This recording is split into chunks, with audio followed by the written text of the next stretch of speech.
Para seguir con los temas, está con nosotros aquí en el estudio. Nos da mucho gusto recibir al diputado federal por Yucatán, Elías Lisha Abimeri, porque la semana pasada le estábamos comentando que la legislatura actual atiende el 10%, un poquito menos del 10% de las iniciativas que se meten al Congreso. Me puse a checar cuánto atendieron las anteriores, porque dije, a ver, y casi todas rondan lo mismo, más menos 1%, y nos entró la duda, diputado, ¿cómo es que llegamos a ese número y cuáles no se atienden o qué pasa? Bienvenido. Hola Viri, buenos días, un gusto saludarte, saludar a todas las personas que nos escuchan y sobre todo con la oportunidad de explicar y profundizar un poco más lo que pasa en el ambiente legislativo nacional. Y bien dices, se presentan no cientos, miles de iniciativas, miles de propuestas cada año. Ahorita en lo que va esta legislatura ya estamos cerca de las 7,000 propuestas.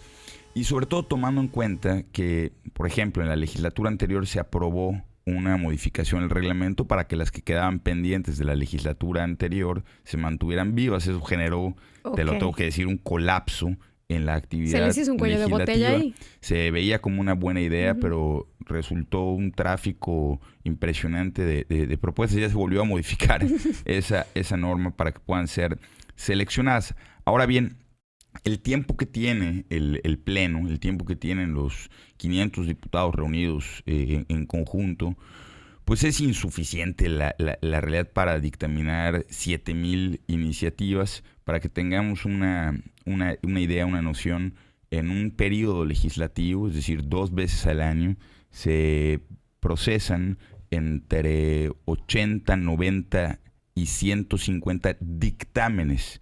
Ahora, un dictamen puede tener una iniciativa, puede tener 10 iniciativas, porque muchas propuestas son sobre el mismo tema.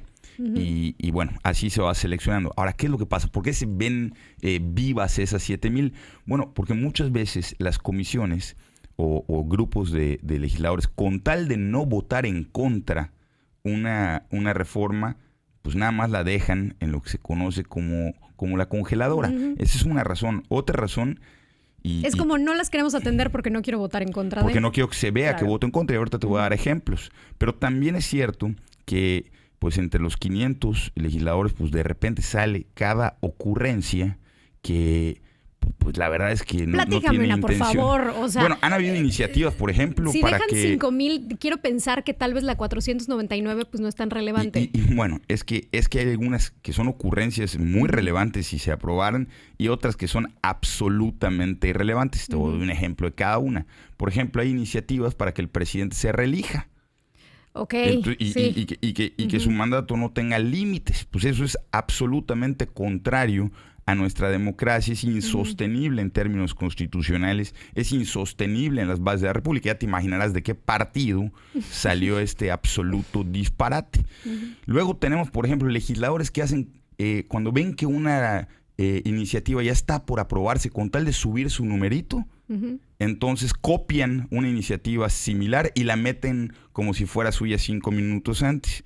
Y luego no les da tiempo de dictaminarla y ahí se queda en el tintero porque muchas veces ya fue aprobada una iniciativa en ese sentido. No te tengo que decir quién hace algo como eso, pero hay algún yucateco exdeportista chapulín que cambia de partidos, megalómano, mitómano y mediocre, que copia iniciativas y luego presume que es muy bueno con el tema de las iniciativas. Y luego hay iniciativas como el día de lo que se te ocurra. Hay cientos de iniciativas para conmemorar el día sin importancia. Ok, el día de la gente con lentes. Bueno, ese sería, permíteme el sarcasmo, pero ese sería absolutamente relevante, ¿no? Hay el día de la silla, o sea, el día de lo que se te ocurra. Y entonces eso genera un tráfico insostenible para poder atenderlos en realidad. Ahora, hay iniciativas que muchas veces se vuelven a presentar porque no quieren ser atendidas, como te decía, porque no quieren que se vea reflejado el voto en contra. Te voy a dar un ejemplo. En próximos días, el grupo parlamentario del PAN, del que sabes que además soy vicecoordinador y me toca elaborar muchas de las iniciativas que presenta mi partido, vamos a volver a insistir en algunos temas muy relevantes que ya presentamos. Por ejemplo, que regrese un seguro que cuando eliminaron el seguro popular, dejaron a la gente sin cobertura en términos de salud, porque el INSABI fue un absoluto y reverendo fracaso, y el hoy IMSS Bienestar no atiende muchas de las enfermedades que se tenían. Bueno, como ese, pretendemos que se restablezca el fondo para enfermedades catastróficas, que era un fondo en donde se tenía dinero para atender las enfermedades más graves de la población, como tipos de cáncer muy avanzados, entre otras enfermedades que hoy, lamentablemente, no se están atendiendo. Queremos que regrese un fondo para sustituir a lo que extinguieron, el llamado Fonden, para que cuando tenemos un desastre natural, las comunidades se puedan poner de pie. Veamos solo lo que está pasando en Guerrero. Les hoy pasó en día encima el huracán Otis y simplemente el gobierno federal sigue diciendo que pronto va a estar bien. Dijeron que en Navidad ya iba a estar todo restablecido y hasta el día de hoy no se conoce cuánto dinero se está destinando para el restablecimiento de las condiciones en la población. Y otros temas como que regresen las estancias infantiles, como que regresen los refugios para mujeres que han sido violentadas. Entonces, creo que es sumamente importante atender esos temas y otros nuevos, por ejemplo, como la propuesta que establecimos para crear un seguro de desempleo para que toda la gente que a causa de algún cambio social, como por ejemplo fue la pandemia, que se queda sin empleo, el gobierno puede entrar a hacer un tiempo para que las familias puedan sostenerse en lo que se restablecen las condiciones sociales. Ese tipo de iniciativas, pues el oficialismo no ha querido votarlas, pues simplemente porque no les conviene mostrarse como son, que solo aprueban lo que les interesa y dejan en el tintero lo que no es conveniente que la gente se entere que estamos proponiendo, y si es necesario proponerlo 25 veces, pues 25 veces lo vamos a proponer hasta que lo logremos. ¿Por qué se ha pateado la lata tanto, diputado, con el tema de la jornada laboral, de bajar la jornada laboral? Mira, yo no creo que haya sido tanto un tema de patear la lata, sino ha sido un tema en el que cuando se propuso solo se modificó una frasecita. Es decir, se modificó una frase en la Constitución, en esa propuesta, pero no se modificaba la Ley Federal del Trabajo. Es decir, se decía, se reduce la jornada. Sí, pero tienes que hacer un tránsito hacia que eso suceda. Es decir, se tiene que modificar la Ley Federal del Trabajo. ¿Qué va a pasar con todos los contratos que hoy están establecidos? ¿Cuánto tiempo tienen, por ejemplo, las empresas para modificar esos contratos? ¿Cuánto tiempo tiene el Seguro Social para hacer las modificaciones necesarias? Es decir, no es solo modificar una palabra en la Constitución como está la iniciativa, sino hay que modificar todas las leyes que están alrededor. Yo espero, Viri, que en las próximas semanas ya se pueda llegar a un acuerdo de cómo lograrlo, de cómo dar una respuesta a la sociedad a esta petición y sobre todo cómo hacerlo aprendiendo de los países que han logrado este tránsito de reducción con las mejores prácticas. Es decir, si a otros países ya les funcionó, tenemos que aprender de esa experiencia. Una reforma que impacta en la vida central económica y de la fuerza laboral del país tiene que estar bien hecha. Y por otro lado, pues también la falta de claridad de algunos partidos políticos, por un lado dicen sí, pero no dicen cuándo, le echan la culpa a otros, y este es el oficialismo. O sea, el oficialismo ha salido a decir que sí, pero al mismo tiempo, pues como cantar a Armando Manzanero, por debajo de la mesa, pues están dinamitando su propia iniciativa. Creo que estas semanas son para hablar con absoluta claridad a la población, quitarse las máscaras y decir si realmente la quieren o no. Y si sí, pues entonces construyamos un producto que técnicamente le sirva a las y los trabajadores y les sirva también a quienes crean el empleo, porque más del 70% de los creadores de empleo de este país no son grandes empresas, no son transnacionales multimillonarias. Más del 70% de los empleos viene de las tienditas de las esquinas que tienen una o dos personas a su cargo, es decir, uno o dos trabajadores. Que van a necesitar una transición larga para aplicar esto. Pues, más allá de una transición larga, lo que hay que preguntar es, ¿y el gobierno qué pone? O sea, si realmente queremos hacerlo viable, si realmente queremos que esto suceda, pues tenemos que poner de nuestra parte absolutamente todos. Es decir, las personas que son trabajadoras de una empresa, las empresas, pero también el gobierno. Entonces, para hacerlo viable, por ejemplo, yo proponía que en un régimen de transición, el gobierno, para que se mantengan esos empleos y no hayan despidos, pues el gobierno genere un régimen de excepción para el pago de algunos impuestos a las empresas pequeñas, es decir, a las que tienen una persona o dos personas trabajadoras, y de esta manera estoy seguro que lo podemos concretar. Lo que no se vale es cargarle la mano solo a las personas que tienen esas tienditas, o lo que no se vale es engañar a los trabajadores diciendo ya se va a lograr, y luego, boom, pasan otros meses simplemente sin explicar por qué. Pero bueno, yo creo que ese discurso doble ya lo vimos durante estos 5 años y hay que hablar con la verdad. No se puede engañar a la gente, lo pueden engañar 5 minutos, pero ya después de tantos meses, pues yo creo que la gente ya se dio cuenta que es el propio gobierno el que está poniéndole hielo, el que la ha entorpecido. Y mira, yo la verdad es que sí tengo fe en que vamos a llegar a un acuerdo, o por lo menos vamos a lograr que la gente vea quién es quién.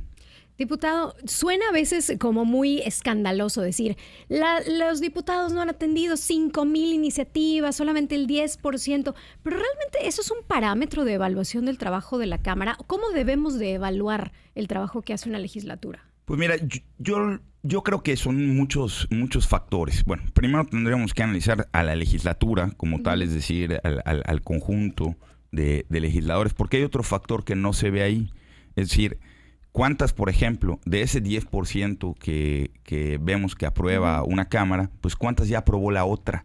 Es decir, ¿cuántas realmente ya se transformaron en ley? Ahí todavía baja más el porcentaje, porque muchas se quedan en el camino de revisión de una Cámara a otra. En México tenemos un sistema de leyes flexible, es decir, las leyes se pueden modificar de manera relativamente sencilla. Y esto ocasiona pues, que haya mucha propuesta. Yo creo que es bueno que las y los legisladores propongamos. El problema es cuando ese es el único parámetro, porque entonces hay legisladores que, por ejemplo, nunca hablan, nunca defienden un tema, nunca debaten, nunca buscan que se modifique una ley en el camino de su análisis, presentan 800 propuestas y dicen que con eso ya son productivos. Entonces yo le pondría varios factores. Primero, el más sencillo, y va a parecer hasta broma porque es de escuelita. ¿Cómo está la asistencia del legislador? ¿Es un legislador faltista o es un legislador que está en la Cámara? ¿Cómo puedo saberlo? Está en la página, hay una página que se llama SIL, el sistema de los legisladores, donde se puede ver las asistencias, sus propuestas, qué comisiones integra, etcétera. Pero hay otro factor muy importante, pues como se dijera vulgarmente, ¿de qué te sirve que el legislador vaya a hacer horas nalga? O sea, es decir, nada más está calentando la silla o la curul. Entonces ya, además de que pase lista, bueno, ¿qué tanto participa en las sesiones? ¿Qué tanto defiende los intereses de su población? Yo te puedo decir con muchísimo orgullo y de verdad con muchísimo gusto que me ha tocado ser legislador de toda la oposición más participativo en las sesiones durante 5 años consecutivos. Y con esto, ¿qué te quiero decir? Pues que yo no puedo estar viendo cómo se debaten las cosas y no dar mi opinión, o no decir, oye, eso se tiene que mejorar, se tiene que modificar, o de pronto nada más entrarle al debate para contrastar una postura con otra, sobre todo cuando hay una mayoría tan aplastante que no muchas veces no razona. Pues hay que dejar evidencia de esa falta de razonamiento y dejar evidencia que las cosas se podían hacer mucho mejor. Pero mira, para no entrar a nombres, porque a mí el comparativo pues ni me suma ni me interesa con mis compañeros, pero creo que la gente puede entrar al sistema, ver el número de participaciones de sus legisladores y ver quiénes nada más están vendiendo saliva después de salir de la piscina y quiénes realmente estamos trabajando. ¿Cómo le hacemos, por ejemplo, entro al sistema, averiguo, digo, de entrada, espero que usted sepa por quién votó, ¿verdad? En las elecciones pasadas, para empezar. ¿Y cómo sé que no nada más ha presentado, como dices, 800 iniciativas y ahí las dejó? Y nunca se subió a debatir por ellas, nunca las quiso contrastar, nunca nada. ¿Cómo realmente puedo medir la actividad? Eso se hace un poquito más complejo, es decir, hay que invertirle un poquito de tiempo. Más de porque tiempo. Se pueden ver las iniciativas, se pueden ver las asistencias, pero también está ahí qué fue lo que pasó en cada sesión. Okay. Y también se puede ver para qué efectos participó y cuántas participaciones efectivas tiene el legislador. Todo está en ese sistema. Las actas a veces se suben unas semanas después porque tienen una transcripción muy larga, sobre todo en las sesiones, por ejemplo, que duran 26 horas en las de presupuesto. En donde... ¿Qué hacen cuando pasa eso? ¿Se piden unos taquitos, una pizza? Pues sí. Bueno, a ver, algunos pues pueden estar en sus oficinas un rato descansando. A otros nos toca estar ahí de manera permanente y pues de pronto pues un taquito en el pasillo y a seguirle. A veces una barrita, unos cacahuates, lo que se pueda. Y a veces ni comer, a veces ni el hambre, seguirle chambeando y seguir haciendo lo que tanto nos gusta, que es debatir, presentar ideas, defenderlas con absoluta convicción y proponer cómo las cosas podrían ser mucho mejor de lo que son hoy. Pues, diputado, le agradezco mucho esta plática. Al contrario, muchísimas gracias por la oportunidad y sobre todo una invitación a toda la gente. Siempre lo he dicho, los legisladores somos mucho mejores en nuestro trabajo, mucho más productivos y mucho más responsables cuando tenemos una población que revisa con lupa cada una de las cosas que hacemos y no nada más escucha lo que decimos de lo que hacemos, porque luego se pueden vender muchas medallitas que no se tienen colgadas. ¿Cómo lo seguimos? Como Elías Lisha en todas las redes sociales y en el sistema de información legislativa pueden ahí encontrar. Pueden llegar. Por supuesto que sí, además va a ser un gusto que revisen mi trabajo y lo contrasten con el de otras y otros legisladores. El diputado federal Elías Lisha, muchísimas gracias. Nosotros nos vamos a ir a una breve pausa y ya volvemos aquí a Primera Hora, 7 de la mañana, 45 minutos.